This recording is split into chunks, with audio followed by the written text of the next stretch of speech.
So today we got the G19 empty. We got the MCK conversion kit. Palmetto State Armory. Got the Pro Mag 50 round. I'll be installing this today. So come with a rack inside. Just drop the Glock in. Line it up with the rack. Give it a push down. Slide it up.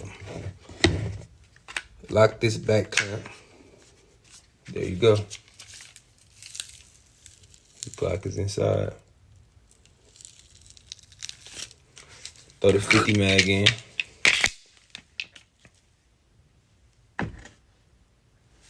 Front sights. Laser.